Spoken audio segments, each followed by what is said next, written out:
que a igreja primitiva não ensinava sobre o dízimo. A igreja primitiva não arrecadava dinheiro para construir coisa alguma e nem formou nenhum tipo de império nesse mundo. Toda arrecadação era de caráter voluntário. Não podemos gastar primeiro e arrecadar depois. Se fizer isso, gera um valor pré-estabelecido, uma carga para as ovelhas carregarem. Devemos ajuntar a quantia primeiro para depois gastar o dinheiro arrecadado naquilo que for preciso. Não podemos arrecadar para deixá-lo armazenado em um banco.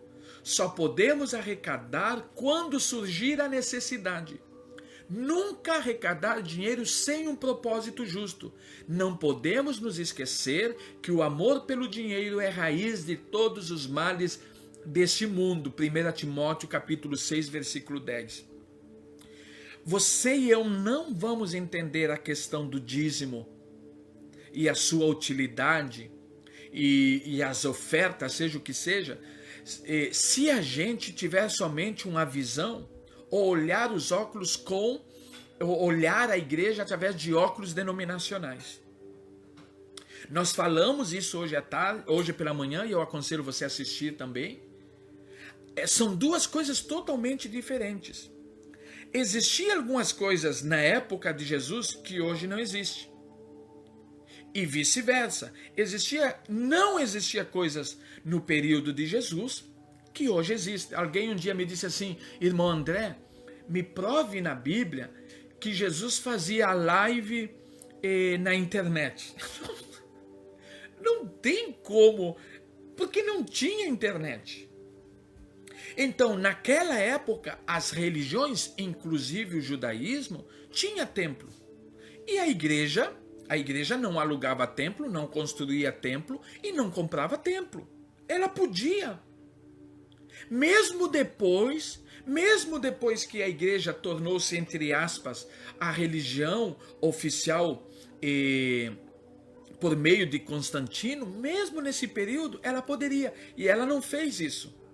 Então hoje, quando você vê os gastos da igreja atual e os gastos da igreja no período da igreja primitiva, você vai ver que alguns gastos hoje são resultados da construção de um sistema denominacional, aonde um dom virou um cargo, uma profissão, e no desenvolver desse sistema se comprou prédio, se aluga prédio, se tem grupo disso, grupo daquilo. Então aí você precisa ter algum tipo de arrecadação.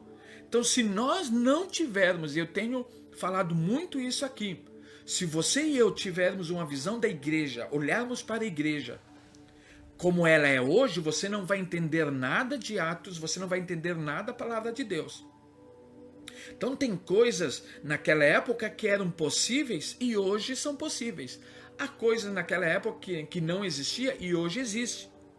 Naquela época eles poderiam construir um templo? Poderiam, não construíram. Naquela época eles poderiam fundar uma denominação? Poderiam. Naquela época eles poderiam usar a internet? Não, porque não tinha internet. Então, é isso que nós precisamos entender.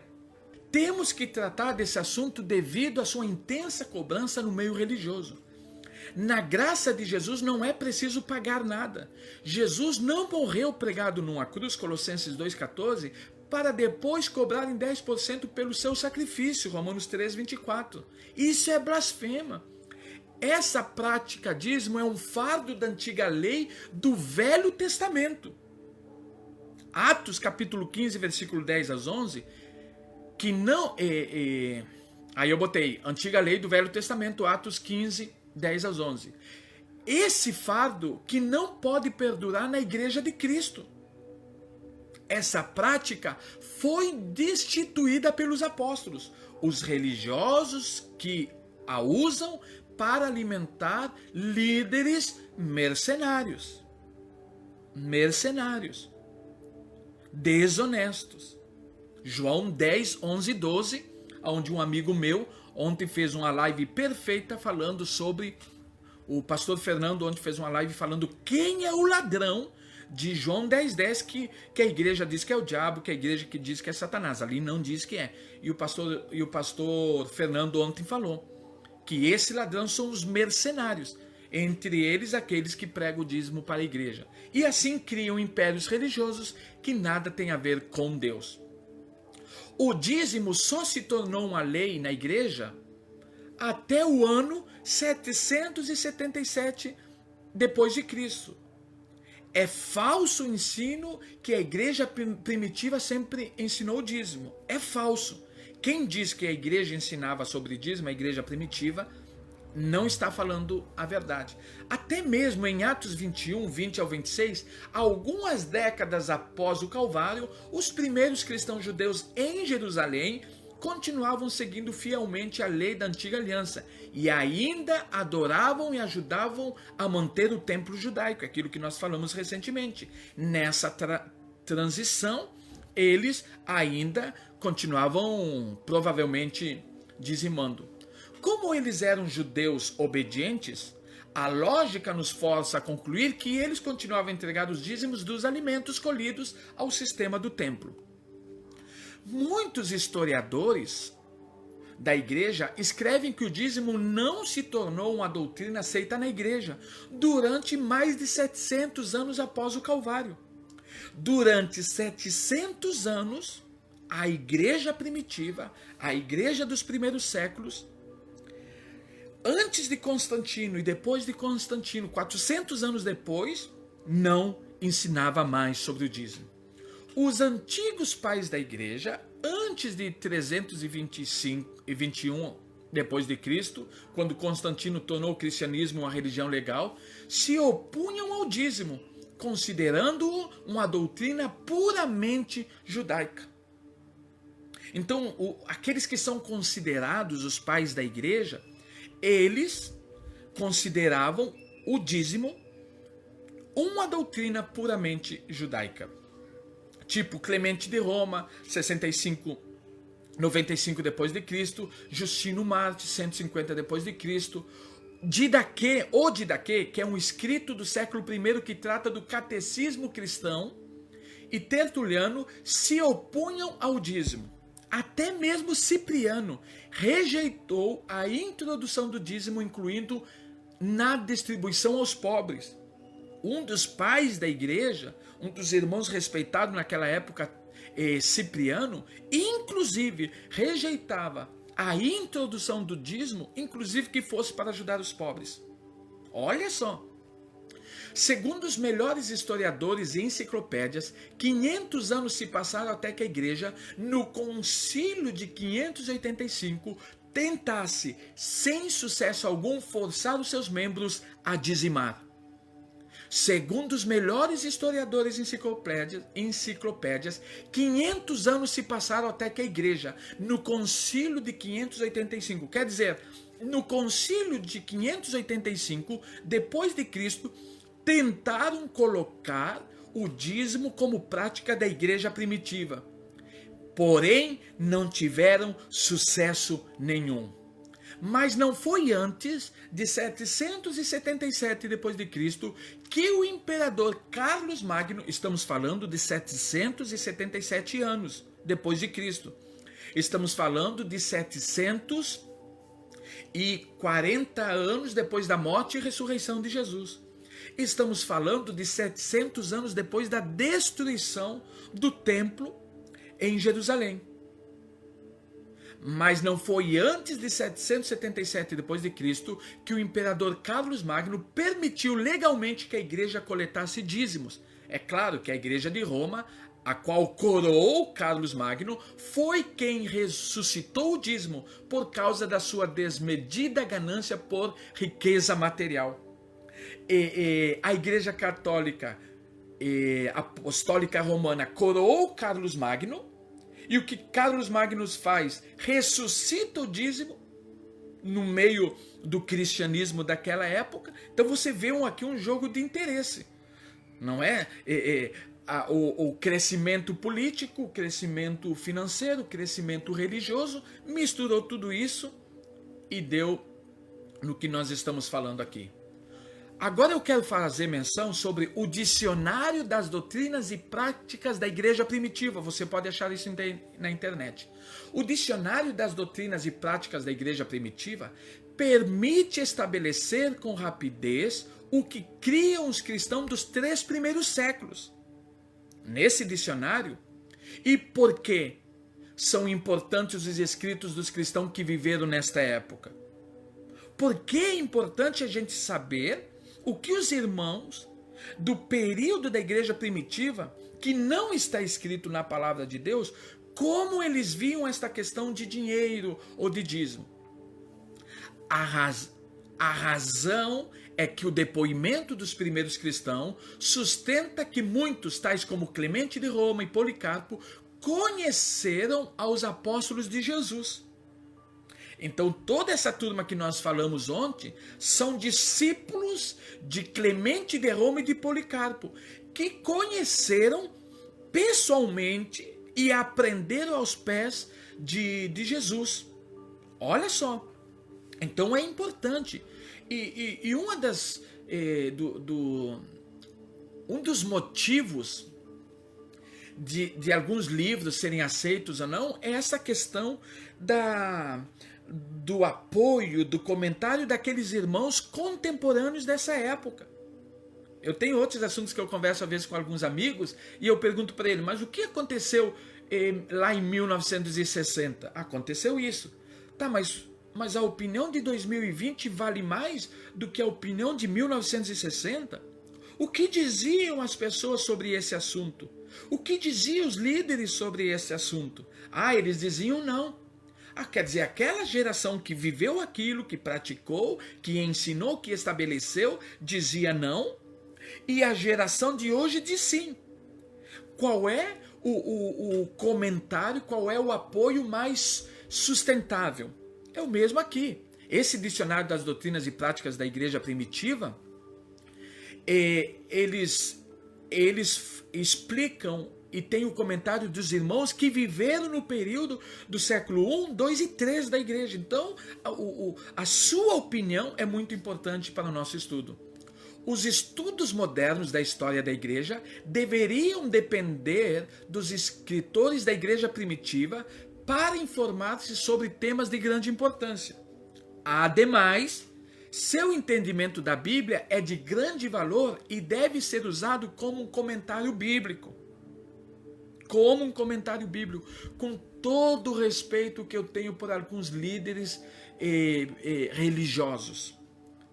Com todo o respeito que eu tenho por presidentes de denominações, seja o R.R. Soares, seja o Valdomiro, seja o Edir Macedo, seja o Silas Malafaia, seja o Mário de Oliveira, seja o fundador de qualquer denominação.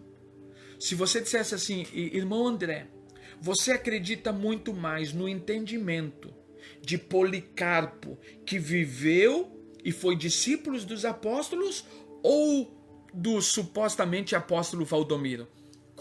Com os olhos fechados, eu acreditaria muito mais na opinião de Policarpo, que foi discípulo de João, se não me falha a memória, do que nos apóstolos atuais. Sem sombra de dúvidas. Ademais, seu entendimento da Bíblia é de grande valor e deve ser usado como um comentário bíblico. Para estar seguros, olha o que nós vamos dizer, nenhum desses escritores do período da igreja primitiva, dos primeiros 3 séculos, afirmou que seus escritos lhe foram dados por inspiração divina. Teve um irmão ontem que entrou aqui na nossa live, me xingou, eu tive que excluir os comentários dele. Ele é filho de pastor e eu fui dar uma olhada numa live dele e ele falando sobre um hino. E essa irmã canta um hino e esse hino é inspirado por Deus. Colocando muitas vezes hinos no mesmo nível da palavra de Deus. Não é isso que nós estamos fazendo aqui. Nenhum desses escritores que estão no dicionário das doutrinas e práticas da igreja primitiva, nenhum desses escritores afirmou que seus escritos lhe foram dados por inspiração divina. nem elevaram seus escritos ao mesmo nível que a Bíblia. No entanto, sim afirmaram que estavam transmitindo fielmente a fé que os apóstolos tinham entregado à igreja. Quer dizer, esses irmãos que estão aqui representados e escreveram e falaram, que estão no dicionário das doutrinas e práticas da igreja, eles foram discípulos diretos de alguns dos apóstolos, principalmente de João, que foi que mais viveu. Então João passou a informação para esses irmãos. João pregou, João discipulou esses irmãos. Então é uma fonte bastante segura. Agora, olha o que diz a Didaquê. A Didaquê, como nós falamos aqui, a Didaquê é o escrito do século I que trata do catecismo cristão. É um escrito daquela época. Eles não tinham a palavra de Deus ainda escrita, eles não tinham acesso, e aí entra na questão de profecia e de apóstolos e de profetas daquela época, isso outra hora a gente fala. Então eles tinham entre eles o Didaquê, que era o escrito do século que tratava do catecismo cristão. Né? Vários irmãos maduros das congregações, eles escreveram isso para mais ou menos nortear a igreja daquela época, que não tinha a Bíblia, que os apóstolos não tinham acesso a eles, os apóstolos já tinham morrido. Então, entre esses irmãos, eles tinham um manual, uma base teológica no qual eles seguiam. Eu quero aqui frisar a honra de ter o pastor e irmão em Cristo Adãozinho online com a gente. Faz horas que a gente não conversa, está lá em Caxias. Agora, vamos ver uma parte do Didaquê. Recebam em nome do Senhor aos apóstolos que visitarem, os missionários. Ao sair o apóstolo, devem prover-lhe de que, se você recebia naquela época, na igreja primitiva, algum missionário, algum irmão cristão, Pedro vai dizer muito isso sobre a hospitalidade. Olha que eles diziam, se você recebesse naquela época a visita do missionário, você deveria prover para ele pão para que possa ir à cidade onde se dirigia. Eles não iam lá cobrar dízimo dos dízimos, e nem oferta, nem primícia, nada disso. E olha a recomendação dos irmãos da época. Se pede dinheiro, é um falso profeta. Pediu dinheiro, pediu dízimo, pediu oferta, pediu primícia, pediu voto, é um falso profeta.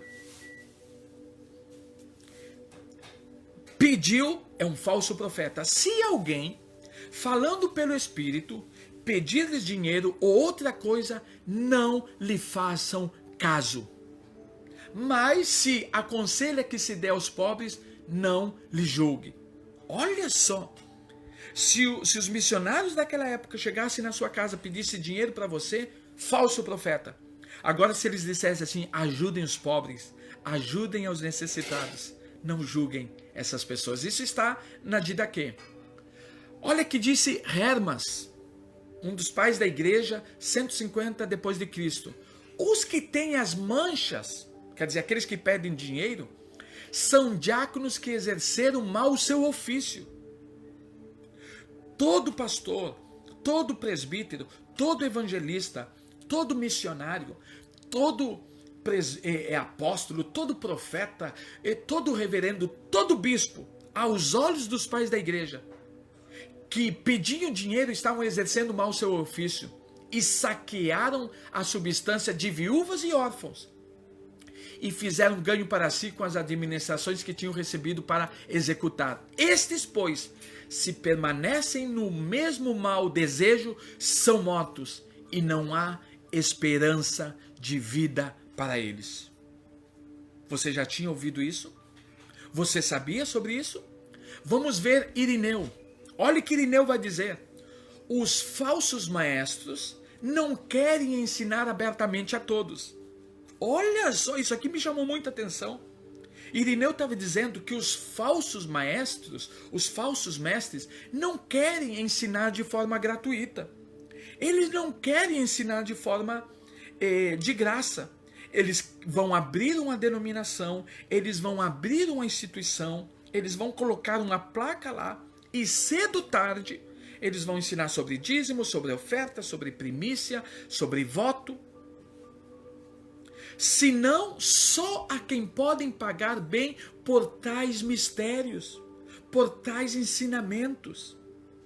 É o que nós vemos hoje, igreja. É o que nós vemos hoje, igreja. Por que não se prega de graça? Eu nem vou entrar nos méritos daqueles que estão cobrando 150 mil, 15 mil, hotel 5, 6 estrelas. Nem vou entrar nisso. Porque isso é o extremo do extremo do extremo de gananciosos. Nem vou entrar nesse mérito. Eu estou aqui na periferia desse assunto. Os falsos mestres não querem ensinar de graça. Senão só quem podem pagar bem por tais mistérios. Deixa eu abrir meu coração para vocês. Eu cansei de fazer isso, eu sei como funciona. Eu tenho o dom, eu tenho o chamado, eu tenho a vocação, eu oro, eu vou no monte, eu jejuo, eu sou cheio de unção e papapá. Então eu tenho direito, né? Eu trabalho para Deus. Eu abro mão de ficar com a minha... Eu cansei de falar isso. Eu abro mão. Você trabalha. Eu dizia isso, eu lembro até hoje. Você trabalha e não pode orar. Eu oro e não trabalho. Você trabalha e não pode jejuar. Eu não trabalho e eu posso jejuar. Então, eu sou dotado de dom, de poder, de unção. E você é dotado de recursos financeiros. Então, nós trocamos. Eu entro com a parte espiritual, que nem fazia mais ou menos a tribo de Levi, e vocês entram com a parte material. Vocês dizimam, vocês ofertam. A minha sabedoria eu coloco à disposição de vocês, o meu ensino, a minha dedicação é assim que funciona. Pois essas coisas não se parecem àquelas das que disse o Senhor: deem grátis o que grátis receberam. Tertuliano, 197 depois de Cristo. Temos uma espécie de caixa. Seus rendimentos não provêm de cotas fixas. Olha o que disse Tertuliano. Quer dizer, não tinha uma cobrança fixa. Como se com isso se pusesse um preço à religião. Senão que cada um se quer ou se pode. Eu pergunto para você. O dízimo ensinado hoje é se você quiser? É se você pode? Ou se você tem e não pode, você não entra na escala, você não canta, você não prega, você não toma ceia. Eu falei, um dia uma irmã me disse que participou de um batismo e ali na hora do batismo, o líder disse: você tem que ser fiel a mim, fiel à denominação, ele disse, a igreja, e fiel nos dízimos. Essa é uma triste realidade, que nós não podemos negar que ela existe. E como diz o Anderson Cassius, 10% é romano. Senão que cada um se quer ou se pode contribuir uma pequena quantidade do dia assinalado de cada mês ou quando quer. Em isso não há compulsão alguma, senão que as contribuições são voluntárias e constituem como um fundo de caridade. Quer dizer, vamos juntar dinheiro, porque é isso que diz 2 Coríntios. Hoje eu falei um pouco sobre 2 Coríntios e um dia eu quero falar só sobre isso. 2 Coríntios, Paulo não está pedindo dinheiro para o aluguel, Paulo não está pedindo dinheiro para o salário, Paulo não está pedindo dízimo do dízimo. Ele viu que os irmãos em Jerusalém, por abandonarem o judaísmo, estavam passando necessidade e pede contribuição para ajudar isso. Se não tivesse necessidade na cidade de Jerusalém, 2 Coríntios 8 e 9 não teriam sido escritos. Então 1 Coríntios capítulo 8 e capítulo 9 não é uma base bíblica para estipular oferta na hora do culto. Não é para isso. As ofertas no novo...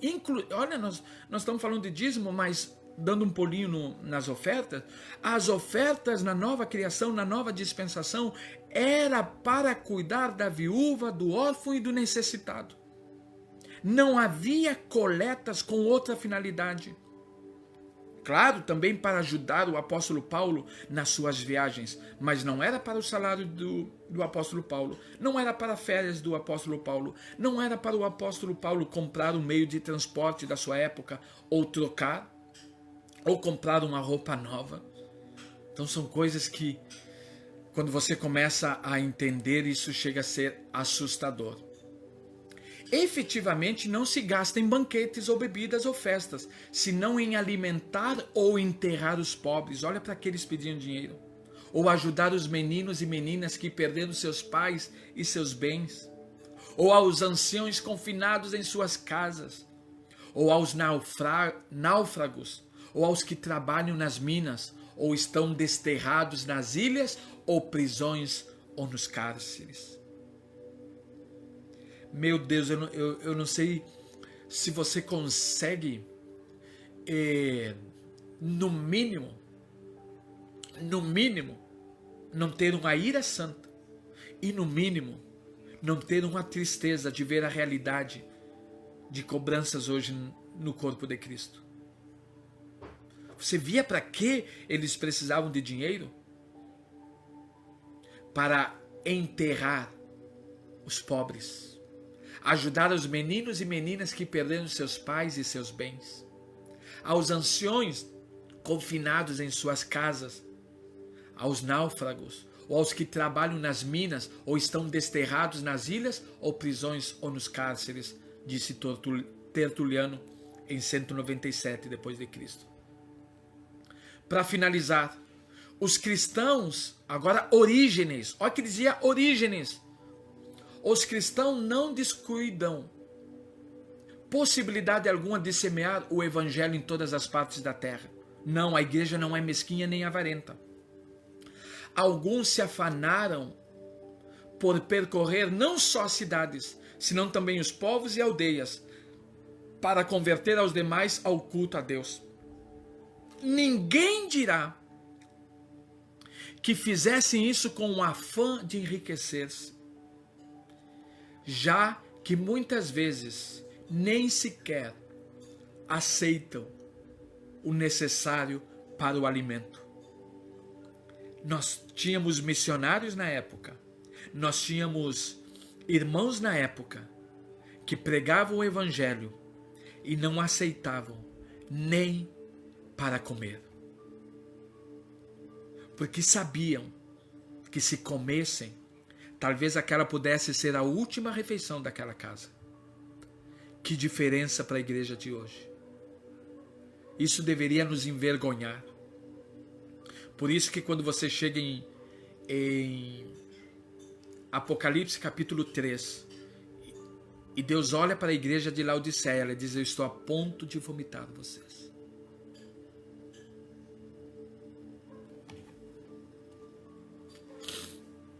E se alguma vez se veem forçados a isso, só por necessidade, contentam-se com o indispensável, por mais do que muitos queiram compartilhar com eles e entregar-lhes mais do que o necessário. Que diferença! Orígenes, 225 depois de Cristo. Então, quais são as diferenças das doações da igreja primitiva e dos dízimos da igreja atual? Na igreja primitiva, as doações eram voluntárias. Na igreja atual, é lei de caráter obrigatório. Na igreja primitiva, valores das doações de acordo com as posses e guiado pelo desejo de cada membro. Na igreja atual, valor fixo e obrigatório de 10% de toda a renda mensal ou anual, mais outros tipos de ofertas, primícia, voto. Na igreja primitiva, doações exclusivamente para ajudar necessitados, viúvas, órfãos e idosos. Igreja atual, doações destinadas a construções de igrejas, templos, pagamentos de salários de líderes religiosos, pagamento de funcionários administrativos da igreja, uma parte das doações em algumas igrejas destinadas a ajudas humanitárias. Igreja primitiva, os membros que passavam necessidades eram ajudados pelas doações dos irmãos. Na igreja atual, os membros que passam por necessidade têm que implorar ajuda a seus líderes e, caso consigam, ter que passar pelos trâmites administrativos.